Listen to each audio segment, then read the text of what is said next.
नमस्कार साथियों, CG job education में आप सभी का बहुत बहुत स्वागत है। साथियों, सीजी टेट प्रीवियस ईयर प्रश्न पत्र मैं एक एक करके सॉल्व कराते जा रहा हूं। इसके पहले वाले वीडियो में हमने 2019 के प्रश्न पत्र पेपर 1 अर्थात प्राइमरी स्कूल का है बाल विकास मैंने करवा दिया है। आज का जो सेशन मैं लेने जा रहा हूं 2020-21 में जो पेपर हुआ था सीजी टेट का, उसके बाल विकास के प्रश्न पत्र आज हम इस वीडियो में सॉल्व करेंगे। जो साथी नए हैं हमारे यूट्यूब चैनल को सब्सक्राइब कर लेंगे। चलिए प्रश्नों पर आते हैं। एक एक करके हम पूरे 30 क्वेश्चंस लेंगे। 30 क्वेश्चंस को हम सॉल्व करेंगे। क्वेश्चन नंबर हमारा फर्स्ट है, स्क्रीन पर शो हो रहा होगा। सामाजिक अनिवार्य रूप एक विषय है। देखो, सामाजिक विकास एक विषय है। कौन सा? तो सामाजिक व्यवस्था के उद्देश्यों के साथ स्वयं के उद्देश्यों को एकीकरण करने के एक विषय के रूप में मानते हैं। क्वेश्चन नंबर दूसरा देखो क्या कहता है। स्किनर के बारे में आपने पढ़ा होगा। बीएफ स्किनर के अनुसार बच्चों में भाषाई विकास निम्नलिखित का परिणाम है। तो बच्चों में जो भाषाई विकास होता है किसका परिणाम है भाई? अनुकरण एवं पुनर्बलन का परिणाम है। ठीक है, चलिए अगले प्रश्न पर आते हैं। प्रश्न क्रमांक 3 है। देखो, अच्छा अधिगम निर्भर करता है। यहाँ अधिगम का तात्पर्य है सीखने से, तो अच्छा अधिगम शिक्षक पर निर्भर करेगा। छात्रों की सक्रिय, देखो आपने थॉर्नडाइक के रुचि के सिद्धांत को, तत्परता के सिद्धांत को आपने पढ़ा होगा। जो बच्चा जितना अधिक तत्पर होगा अर्थात जितना अधिक उनमें रुचि होगी, बच्चे उतने ही सक्रियता दिखाएंगे सीखने को लेकर। तो इसलिए इसका ऑप्शन बी हो जाएगा। छात्रों की सक्रिय रुचि पर निर्भर करता है अधिगम। ठीक है, चलिए क्वेश्चन नंबर 4 देखो। वृद्धि एवं विकास को परिभाषित करने वाले कारक। वृद्धि और विकास को कौन से कारक परिभाषित करेगा? आनुवांशिकता, ये तो करता ही है। भौतिक दशा भी करेगा। सामाजिक और सांस्कृतिक जो परिवेश हैं, कहने का तात्पर्य है सामाजिक और सांस्कृतिक परिवेश से आपको मैं यहाँ पर समझा दूँ कि कुछ ऐसे बच्चे होते हैं जो कि गरीब परिवेश से होते हैं, जिनको अच्छा पोषण आहार नहीं मिल पाता, और ऐसी स्थिति में भी उनकी वृद्धि और विकास प्रभावित होता है। अर्थात ये तीनों ऑप्शन हैं, इसलिए उपरोक्त सभी इसका सही उत्तर हो जाएगा। अगले सवाल पर आते हैं। सवाल नंबर 5 देखो। सवाल नंबर 5 क्या कहता है कि मिट्टी से खिलौने बनाने के दौरान एक बालिका को अपने कौन से कौशलों को विकास करने का अवसर। यहाँ कहने का तात्पर्य है जब मिट्टी का खिलौना बनाने के दौरान, मान लो एक बच्चा मिट्टी का खिलौना बना रहा है, ठीक है, एक बालिका को अपने कौन से कौशल विकसित करना होगा। अर्थात मिट्टी का खिलौना बनाने के लिए कौन से कौशल को विकसित करना है? तो स्थूल, सूक्ष्म। देखो, स्थूल मतलब बड़े कौशल होते हैं साथियों, जैसे चलना, दौड़ना, कूदना, पैरों से प्रहार करना, ये स्थूल कौशल। और कौशल था जिसको हाथों की उंगलियों का उपयोग करके जब हम करते हैं ना, वो हमारा सूक्ष्म कौशल। और जब आप मिट्टी के खिलौना बनाता है कोई बच्चा, तो इसी सूक्ष्म का उपयोग करता है, क्योंकि उंगली का उपयोग करके मिट्टी के खिलौने को अच्छे से सानता है, उसके हाथ पैर बनाता है। तो हर चीज क्या है, वो सूक्ष्म चीजों का उपयोग कर रहा है, उंगलियों का उपयोग कर रहा है, इसलिए इसका उत्तर बी हो जाएगा। चलिए प्रश्न क्रमांक 6 की तरफ बढ़ते हैं। और क्या कहता है? मूर्त परिस्थितियों के माध्यम से समझने लग जाना निम्न में से किस अवस्था से संबंधित। अर्थात मूर्त परिस्थिति, देखो मैंने बार बार कहा है इस बात को, मूर्त का अर्थ होता है ठोस। क्या होता है भाई? मूर्त का अर्थ ठोस होता है। तो ठोस परिस्थिति के माध्यम से जब हम बच्चे को समझाते हैं तो यह क्या होगा? बाल्यावस्था में सामाजिक विकास या बाल्यावस्था में बौद्धिक विकास होगा। भाई आप मूर्त चीज़ों को सामने रख रहे हो, उनकी बौद्धिक विकास के लिए आप रख रहे हो। ठीक है, बी उत्तर आ जाएगा। चलिए प्रश्न क्रमांक 7 देखिए। तो पाठ्यक्रम के निर्माण का आधार क्या है भाई? पाठ्यक्रम का निर्माण तो शिक्षा के उद्देश्य और सामाजिक आवश्यकता, बिल्कुल सही है, ये दोनों चीजें शामिल है। कैसे? देखो, शिक्षा, बच्चों को शिक्षा देने का क्या उद्देश्य है? वह समाज में एक अच्छा नागरिक बन सके, अपने जीवकोपार्जन हेतु सही समझ, अनुमान लगाने का कौशल उनमें विकसित हो, इस तरह की उनमें योग्यताएं, उनमें दक्षताएं, उनमें कौशल आ जाए, और वह समाज में एक अच्छा नागरिक बन सके। समाज की आवश्यकताओं के अनुरूप हम बच्चों को बनाते हैं। अर्थात हमको समाज को कैसा नागरिक देना है, एक शिक्षक बनाता है, एक विद्यालय बनाता है। इसलिए पाठ्यक्रम का निर्माण ही इसको ध्यान में रखते हुए किया जाता है। इसलिए इसका उत्तर हो जाएगा सी, क्योंकि ए और बी दोनों ऑप्शन आता है। 8वां देखो क्या कहता है भाई, अधिगम के निम्नतम स्वरूप का उदाहरण है। अब अधिगम के निम्नतम स्वरूप मतलब मूल प्राकृतिक व्यवहार, अनुबंधित अभिक्रिया अनुक्रिया, अंतः प्रज्ञात्मक व्यवहार या उपरोक्त में से कोई नहीं। ठीक है, तो इसका ऑप्शन क्या होगा, अधिगम के निम्नतम स्वरूप का उदाहरण है, उपरोक्त में कोई भी नहीं। देखो निम्नतम स्वरूप मूल प्राकृतिक व्यवहार, अनुबंधित अनुक्रिया, अंतः प्रज्ञात्मक, तो ये तीनों ऑप्शन नहीं है। ठीक है, चलिए अगले सवाल पर आते हैं। सवाल नंबर हमारा 9वां है। क्या कहता है, कक्षा शिक्षण अधिगम अंतः क्रियाओं को सुधारने हेतु निम्नांकित में से कौन सी रणनीति उत्तर किशोरावस्था के विकास से संबंधित है। देखो भाई, अंतः क्रिया मतलब बातचीत, यहाँ अंतः क्रिया के मतलब होता है बातचीत के अधिगम को सुधारना है। तो कैसे होगा, क्रिया आधारित प्रस्तुति, कक्षा अनुकरणात्मक विचार। देखो तो सी उत्तर सही है, विचारों के मुक्त आदान प्रदान। भाई आप अंतः क्रिया करोगे ना, आपके मन में जो भी विचार है वो आप सामने वाले से करोगे। सामने वाला क्या सोचता है, क्या बातें बोलना चाहता है, वो आपसे बोलेगा, अर्थात विचारों का आदान प्रदान होगा। अंतः क्रिया में यही चीजें होती है, आपस में बातचीत। तो सी इसका सही उत्तर आ जाएगा। अगला सवाल है सवाल नंबर 10वां। देखो, सीखने की वह प्रक्रिया जिसमें बच्चा नए ज्ञान को पुराने स्कीमा में शामिल करता है, अर्थात नए ज्ञान को पुराने ज्ञान के साथ जोड़ना आत्मसातकरण कहलाता है। ठीक है, ये तो डायरेक्ट टू द पॉइंट है, परिभाषा को ही उठा करके पूछा गया है। 11वां प्रश्न भी वही है, इसके फोल्डिंग से तात्पर्य है स्वयं आसानी से सीखना।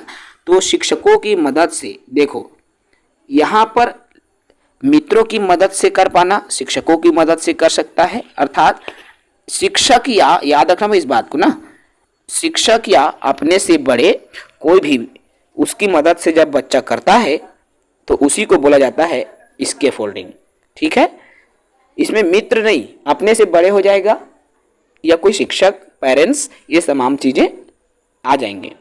12वां प्रश्न कहता है, बच्चों को दिया गया ऐसा कार्य जो उसके स्तर से थोड़ा सा मुश्किल है, वो बेहतर जुड़ते और सीखते हैं। लेव वाइगोत्स्की ने उपरोक्त कथन में बच्चों के विकास के किस क्षेत्र को इंगित किया है। तो इसमें देखो, बच्चों को दिया गया ऐसा कार्य जो उसके स्तर से थोड़ा मुश्किल हो, बेहतर जुड़ते और करते हैं। तो भाई यहाँ पर एक ही चीज याद रखना आप इस प्रश्न को लेकर, लेव वाइगोत्स्की जहां आ गया तो दो ही चीजें आती है लेव वाइगोत्स्की के, एक तो आती है इसके फोल्डिंग और दूसरा आता है ZPD, जोनल प्रॉक्सिमल डेवलपमेंट, समीपस्थ विकास का क्षेत्र। तो यहाँ पे इसके फोल्डिंग तो है नहीं, तो एक ही ऑप्शन बचता है समीपस्थ विकास का क्षेत्र का। ठीक है, चलिए प्रश्न 13 देखो, बालक के बौद्धिक विकास से तात्पर्य क्या है भाई। बालक का जो बौद्धिक विकास है, समझ, कल्पना, तर्क, ये तीनों चीजें विकसित होंगी। जब बालक का बौद्धिक विकास होगा तो समझ भी विकसित होंगी, कल्पना करने की शक्ति का भी विकास होगा, बच्चा तर्क भी करेगा। इसलिए इसका सही उत्तर हो जाएगा दोस्तों उपरोक्त सभी। क्लियर है। चलिए सवाल नंबर 14 देखो क्या कहता है, आक्रामकता का कारण सामाजिक हो सकता है। आक्रामक है, मान लो कोई बच्चा आपराधिक हो गया है, आक्रामक हो गया है, तो उनके मनोवैज्ञानिक कारण हो सकते हैं, जीव वैज्ञानिक कारण हो सकते हैं, शरीर विज्ञान की कारण हो सकती है। तो बी और सी इन दोनों में से कोई भी कारण हो सकता है, क्योंकि मनोवैज्ञानिक कारण नहीं होता मेरे दोस्तों, है ना। चलिए प्रश्न 16 देखो, प्रश्न 15 है, निम्न में से किस कथन के समूह से आप पूर्णतः सहमत हैं। एक कक्षा जिसमें विभिन्न प्रकार के सामाजिक, सांस्कृतिक और आर्थिक पृष्ठभूमि के बच्चे शामिल हैं, सभी के अनुभव अधिगम अनुभव को बढ़ाता है। तो देखो निम्न में कौन सी कथन से आप सहमत हैं ना, आपको इसको बताना है। तो पहला, दूसरा, तीसरा, ये विकल्प में है और पहला और दूसरा कथन सिद्ध करता है। ठीक है, बच्चे अपने साथियों से अनेक कौशल, मतलब बच्चे अपने मित्रों से भी सीखते हैं, साथियों से, दोस्तों से सीखते हैं, है ना। और विभिन्न सामाजिक सांस्कृतिक पृष्ठभूमि के बच्चे शामिल हैं और सभी का अनुभव जो है अधिगम में काम आता है, होता है ना भाई। तो 1 और 2 दोनों हो जाएगा। प्रश्न क्रमांक 16 देखो क्या कहता है कि विशिष्ट आवश्यकता वाले बच्चों के संदर्भ में क्षति क्या है। अब क्षति शब्द को परिभाषित करना है। तो क्षति जन्म से विकार युक्त उत्तक, ये बिल्कुल सटीक है, डायरेक्ट परिभाषा है मेरे दोस्तों, ठीक है ना। चलिए अगले सवाल, सवाल नंबर 17 देखो भाई क्या कहता है।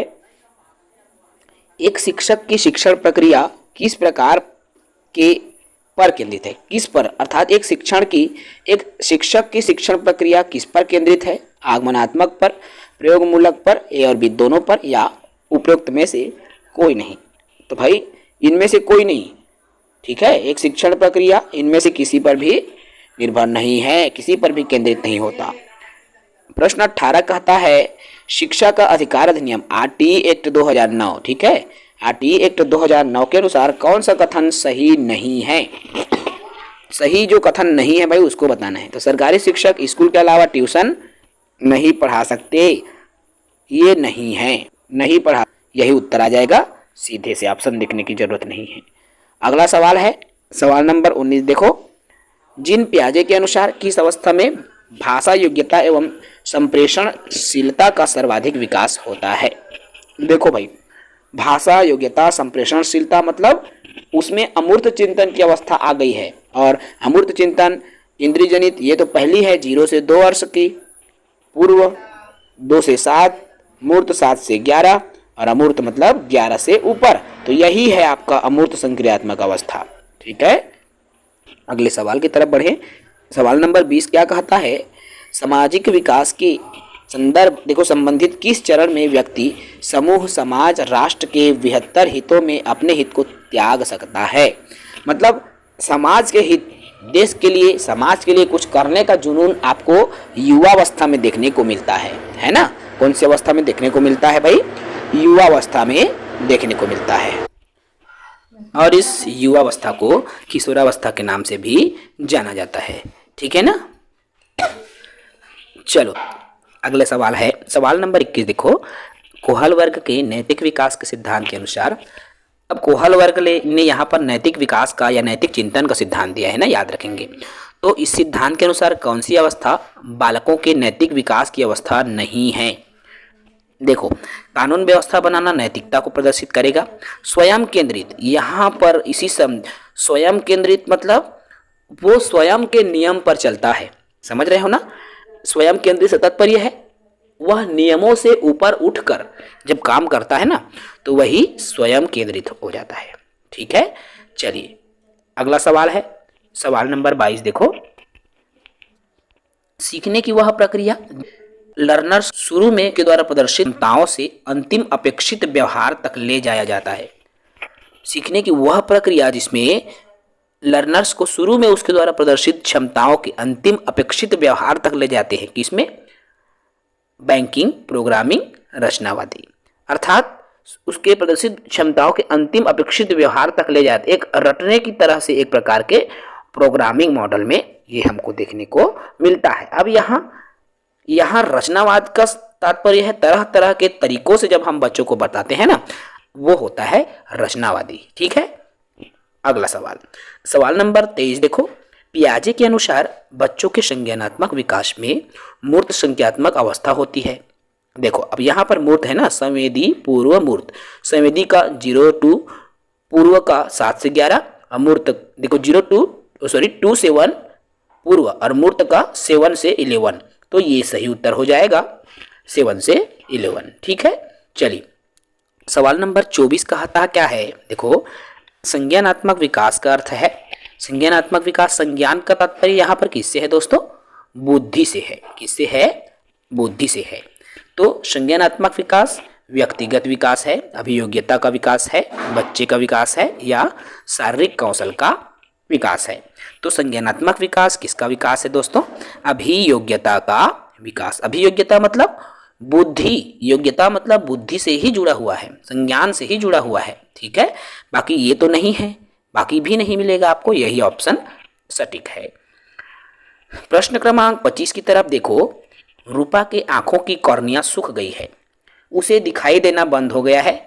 आप रूपा को किस समूह के अंतर्गत रखें। देखो रूपा की जो आंख की कॉर्निया है वह सूख गया है, अब उसको दिखाई नहीं देता, अच्छे से दिखाई देना बंद हो गया है।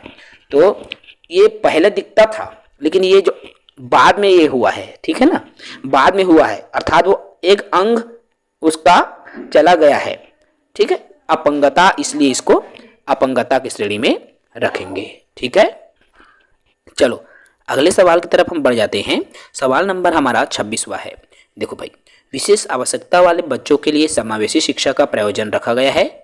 इसका उद्देश्य क्या है? जो विशेष आवश्यकता, जो CWSN बोलते हैं, अब विशेष आवश्यकता वाले बच्चे हैं, इनकी समावेशी शिक्षा, इन सभी बच्चों के लिए समावेशी शिक्षा होती है। तो इससे क्या होगा? इसका उद्देश्य क्या है? कक्षा में सहयोग की भावना बढ़ाने के लिए, सहानुभूति या जीवन की सामान्य प्रक्रियाओं में तालमेल बिठाना सीख सके, है ना, सभी प्रक्रियाओं में बच्चे तालमेल बिठा सके, ठीक है। चलिए प्रश्न क्रमांक 27वां देखिए, बच्चों में सामाजिक भावनात्मक संबंध बनाने की कठिनाई की समस्या को एक शिक्षक कैसे पहचाने? मतलब सामाजिक भावनात्मक जो संबंध है, भिन्न भिन्न परिस्थितियों में उसके व्यवहारों का जब अवलोकन करेंगे ना, मतलब लोगों के साथ वो कैसा व्यवहार कर रहा है, अपने मित्रों के साथ कैसे व्यवहार करते हैं, अपने माता पिता के साथ, अपने दादा दादी नाना नानी के साथ कैसा व्यवहार करते हैं, इससे आप सामाजिक भावनात्मक संबंध को आप जान सकते हो, ठीक है। ये इसका सही उत्तर हो जाएगा। प्रश्न क्रमांक 28 देखो, बाल विकास की किस अवस्था को भाषा सीखने की सर्वोत्तम अवस्था कहा गया है? तो कौन सी अवस्था है भाई भाषा सीखने की सर्वोत्तम अवस्था? पूर्व बाल्यकाल। और आप सभी जान रहे हो, हमने बाल्यकाल को दो भागों में बांटा। बाल्यकाल को दो भागों में क्या किया था? पहला तो पूर्व, ठीक है, और दूसरा उत्तर बाल्यकाल। अब पूर्व बाल्यकाल देखो, पूर्व का होता है 2 से 6 वर्ष की उम्र। और मैं हमेशा कहता हूं, एक 4 वर्ष का जो बालक है ना, भाषाई दृष्टि से पूर्ण वयस्क हो जाता है। कहने का तात्पर्य है बच्चा भाषा सीख जाता है। तो भाषा सीखने की सर्वोत्तम अवस्था मैंने 4 कहा, तो इसी पूर्व बाल्यावस्था के अंदर आ गया, है ना। क्लियर है भाई? चलिए सवाल नंबर 29वां है। देखो, समाजीकरण की प्रकृति क्या है? समाजीकरण की प्रकृति अचेतन है, कभी कभी होने वाली है, या अंतः क्रियात्मक है। मैंने कहा समाजीकरण मतलब 4 लोगों के बीच आपसी बातचीत होगी तब समाजीकरण होता है, और बातचीत मतलब अंतः क्रिया, तो डायरेक्ट यहाँ ऑप्शन सही हो जाएगा, ठीक है। अंतिम प्रश्न है CGTET 2021 का। देखो भाई क्या कहता है, एक शिक्षक विद्यार्थियों को समझाते हैं कि उन्हें दूसरों के दृष्टिकोण से उत्तेजित नहीं होना चाहिए, भले ही उनके दृष्टिकोण स्वयं क्यों ना हो। वह विद्यार्थियों ने किस पक्ष पर, अर्थात वह विद्यार्थियों के कौन से पक्ष पर ध्यान दे रहा है? एक शिक्षक विद्यार्थियों को समझाता है कि दूसरों के दृष्टिकोण से उत्तेजित नहीं होना है, अर्थात उनके संवेगात्मक उत्तेजना की बात हो रही है। मतलब यहाँ पर उनके संवेग की बात हो रही है, और संवेग 14 प्रकार के हैं उत्तेज। ये गुस्सा, गर्व, शर्म, ग्लानि, भय, आश्चर्य, शोक, करुणा, सभी संवेग हैं। 14 प्रकार के संवेग होते हैं, आप सभी जानते हैं। और 14 प्रकार के संवेग को किसने बताया भाई? मैकडूगल के अनुसार, है ना। ठीक है भाई, चलिए अगले सवाल की तरफ हम बढ़ते हैं। सवाल नंबर चलिए 30 क्वेश्चन हो गया बाल विकास के। अगला सवाल, अगले प्रश्न है, तो हम अभी केवल CDP को ही लेके चल रहे हैं। 30 क्वेश्चंस आपके 2021 के प्रश्न पत्र के हैं, जो कि आज के सेशन में समाप्त हो जाती है। इसके बाद एक और टेट है 2022 का CGTET, और उसको भी हम कंप्लीट करवा देंगे। उसके बाद में अन्य विषयों की टेट भी हम अच्छे से कराएंगे साथियों। बाकी सभी साथी तैयारी करते रहेंगे, चाहे प्राइमरी वाले हो, अपर प्राइमरी वाले हो। CDP सभी के लिए लगभग सेम होता है, तो बिल्कुल आप अपनी तैयारी करते रहेंगे। इजाजत दीजिए, फिर मुलाकात होगी एक नई वीडियो के साथ। जय हिंद।